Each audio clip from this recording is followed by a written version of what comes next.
Of the many things this week that served as fuel for the culture war, a commercial put out by Pepsi where they depicted Kendall Jenner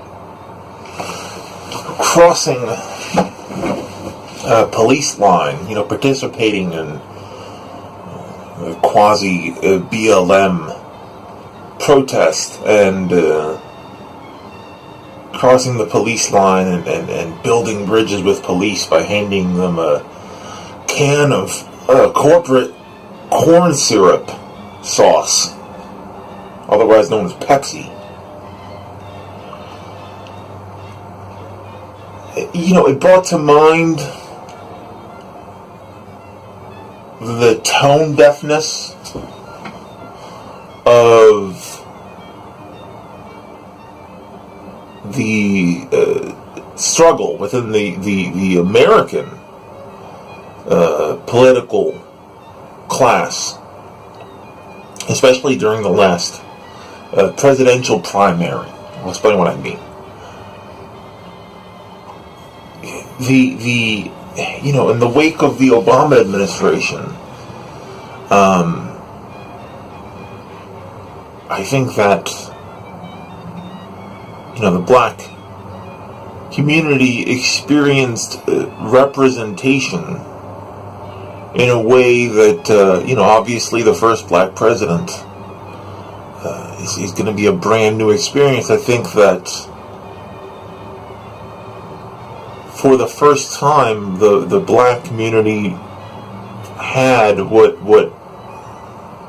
the white community has taken for granted since the country began, which is to look at the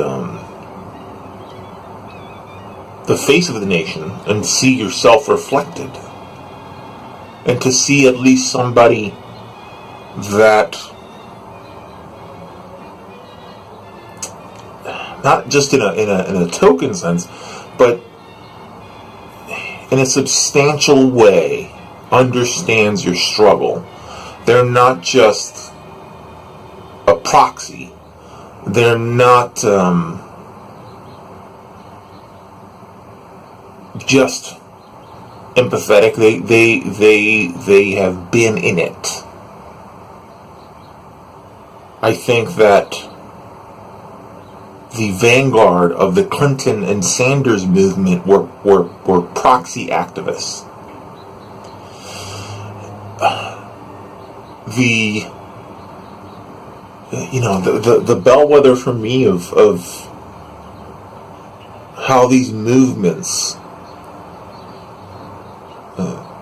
appealed to marginalized groups was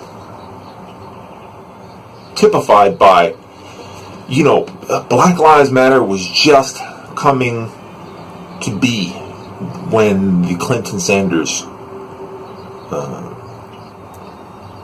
primary played out.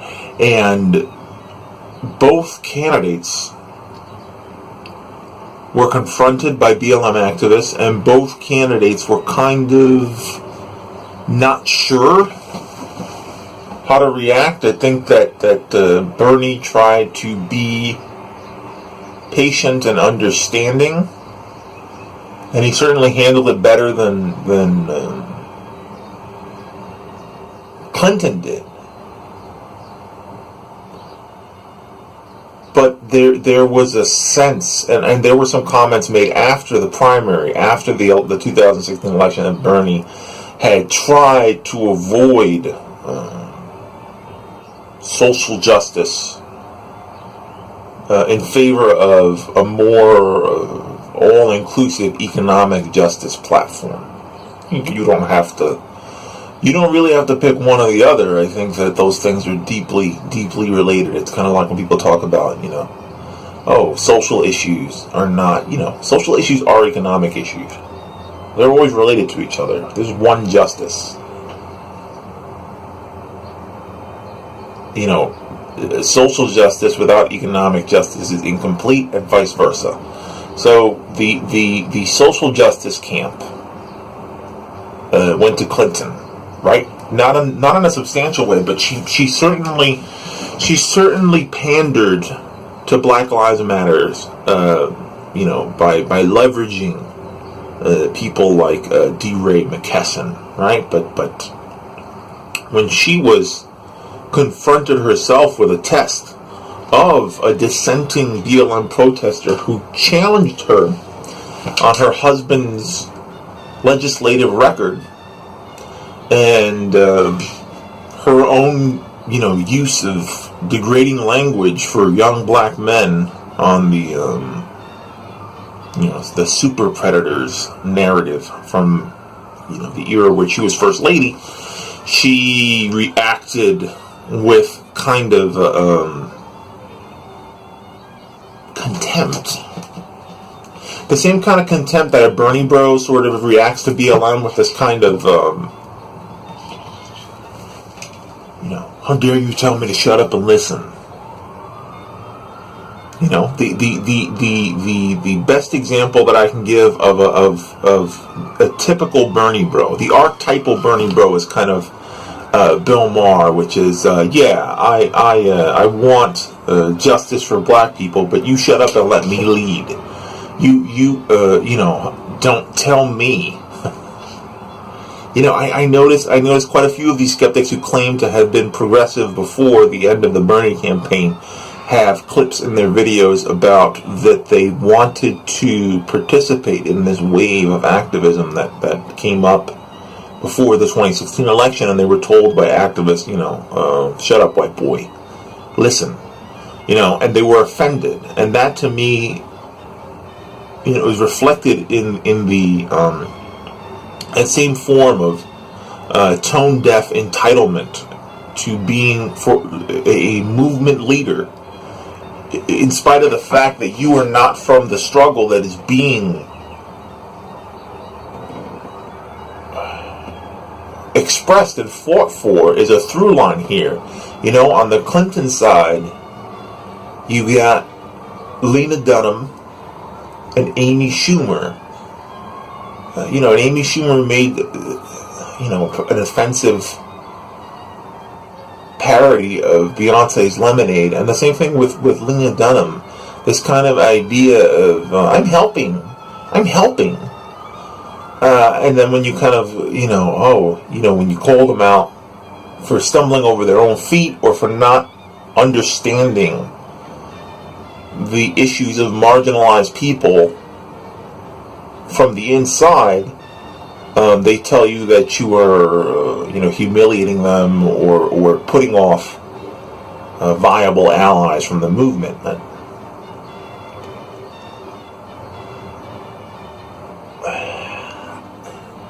We are not in a moment where white liberals are going to do anything but support marginalized people. You are not going to, and this is a sign of progress, but we don't need wealthy white liberals to proxy the struggle. We don't need Kendall Jenner to be the brave one that crosses the police line. We'll do it ourselves. We're going to lead our own movement. And by we, I mean marginalized people, black people, Asians, Latinos. And we welcome your allyship. Absolutely. No matter what color you are, you can support the movement, but you need to respect the fact that you didn't come from the struggle. And in order to be a good ally, you're going to have to accept other people's boundaries. You're going to have to take a moment to listen to their experiences, and you're going to have to let them fight for themselves. Now, the road to hell is paved with good intentions. I don't think that Kendall Jenner or Amy Schumer or Lena Dunham or Bill Maher and the Bernie Bros mean harm. Absolutely not. I don't think that they are used to being challenged, though. I think that they've been credited only for having good intentions in the past, and that is not good enough. In the the current political environment, we are not just movements that are, theater for privileged people to perform empathy for marginalized people. You're being tested now. You're being tested as to whether or not you really want to support us without infantilizing us. Sometimes you just need to listen. I mean, I would land on the end of good fences make good neighbors. If you really love and respect somebody and want to help them, you should respect their boundaries, man.